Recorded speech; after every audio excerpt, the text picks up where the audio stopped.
Welcome, everybody, to the Predictive Playbook. This is John Ryan. I'm your host, and we're going to break down Game 6 here. We're going to look at the total, and we're going to dive into a little bit of the background here with this particular play and then the betting system that goes along with it.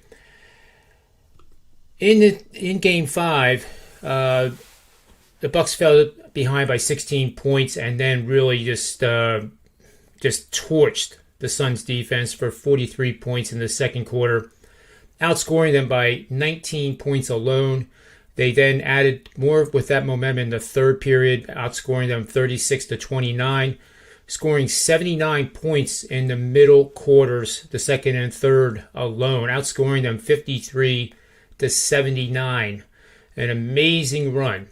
And then the Suns did try to come back, but it was all too late, and Milwaukee essentially coasted to a 123-119 upset win, and that was a 4-unit best bet from me, and made us all very, very happy. And then the four factors is a commonly used phrase. It's the four most important parts of the game. Pace was 91.5, which definitely, in my opinion, favors the Bucks. I think you'll see that again in Game 6, where pace will be, somewhere in that neighborhood above 90 or 90 shot attempts. The effective field goal percentage for the Bucks in Game 5 was 65.5%, and that's really outstanding. Phoenix was not bad at 62.6, but Milwaukee had the edge. Turnover percentage, Milwaukee 10.4, quite solid. Phoenix a little bit better at 8, but Chris Paul only had 1 turnover.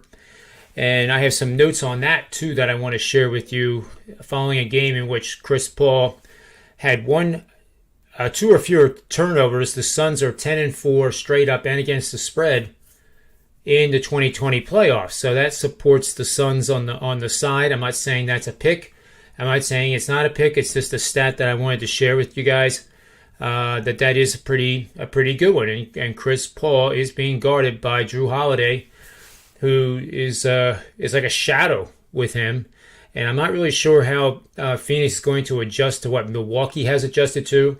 So many people said Coach Bud of the Bucks was not adjusting. He was just sitting pat and not adapting to how the final series was going for them. But obviously they did in Game 4, and they kept tweaking that adjustment in Game 5, as you saw. So unless the Suns make an effort to adjust to what the Bucks have done, then it's going to be another long night for the Suns, plain and simple. But somehow I think this is going to go to 7 games. I will have a side best bet going out tomorrow. Or possibly late tonight before midnight Eastern Standard Time. So be on the lookout for that. We're hitting somewhere just north of 60% this playoff season, 67% the last 3 seasons previous to this one. So overall, it's probably somewhere around 65% over the last 4 NBA playoff seasons. So it's been a lot of fun. I appreciate all your support. And let's take a look at this betting system now. Well, actually, before I get to that, I want to finish the 4 factors. Offensive rebounding has been largely in favor of the Bucks, and that is they had 29% offensive rebound percentage in Game 5 to 23.5 for the Suns. Problem is, when you take a lot of 3-point shots, those rebounds tend to be long rebounds, which normally the offensive team has a better chance of getting. But Milwaukee has just done a superb job, especially in Games 4 and 5, adjusting to that. And really limiting Phoenix, despite the pace, to as few shot attempts as possible. And then free throws to field goals attempted, Milwaukee was 10.3.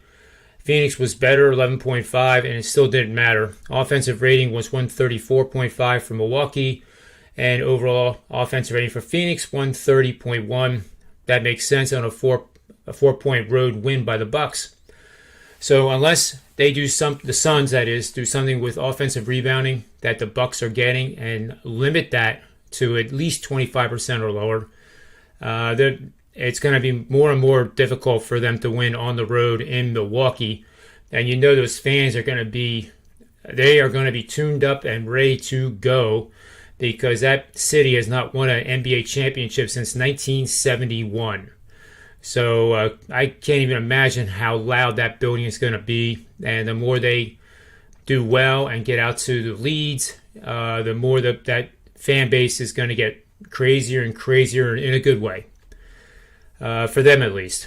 It wouldn't be a good way for the Suns to try to overcome that crowd noise. But we'll see. Now the betting system here. We'll pull that in right now. And here we are. This is 9 o'clock tomorrow. Bucks leading 3-2. The road team has lost 3 straight games in the series. The road team won the first 2 games of the same series. And the road team is dressed as an underdog. The over is 28-15 for 65% winning bets the last 20 seasons. And 13-5 over as a dog of 6 or fewer points, including pick'em. So again, this is going back 20 seasons, 28-15 for 65% in any playoff series where the road team lost 3 consecutive games in the series and won the first 2 games. So that does imply that they won the first 2 home games and then went on to lose the next 3 games, including Game 5, which was on their home court. Not necessarily 100% the case, but all the games that came up are pretty much that situation. So we're going to bet the over in Game 6. And like I said, before the game tomorrow, obviously I'll probably put it out later today or tonight, the side selection I have for this game. And I've done very well, as you can see by the record there on the hot streaks. And as a special invitation, you can get 7 days of my all-access service. That's all sports. Right now, we're a little slow with Major League Baseball going to be the lone remaining sport. But we do have the Olympics. I know an awful lot about track and field and swimming and also golf, as you already know from the shows. And those are the sports I'm going to be focusing on in the Olympics coming up, and expect to do well in them. And look forward to providing those picks to you. But for right now, you can get 7 days at $39. You'll get at least 2 or 3 Major League Baseball premium picks per day. That alone would be anywhere from 17 to 24 picks. My normal cost for a pick is $20, so that's almost $500 of picks you can get for just $39 by using the promo code RYAN7. And go to sm.buzz/JR, just like it says on the slide, and you'll see the opportunity to get the 7-day subscription test drive, and I know you're going to like it. I appreciate you watching the show. I'm going to be back at 4 o'clock for Manny's Irish Pub Show, which is always a great show involving Tony Finn, Rob Vino, Wager Talk. And then throughout the week, we have Tony Mejia on Tuesday, Wednesday, Thursday, and plus a whole cast of Sports Memo handicappers as well, featuring guys like Joe D'Amico, Jimmy Adams, Adam Trigger, Jesse Schul, and others that I don't mean to admit. Just don't need to list them all. They're all great guys. Love having them on, and it is totally a lot of fun. And I always come away learning something, and I feel good about the show because we laugh, we talk about things that aren't even related to sports, and we enjoy it. And it's just like guys getting together at the pub after work for 45 minutes to an hour and have a couple of pints and talk sports and talk sports betting and just sharing all the valuable information that we've accumulated throughout the day. So I hope to see you there. And until then, on behalf of SportsMemo.com, WagerTalk.com, and the Predictive Playbook, may all the wins be yours.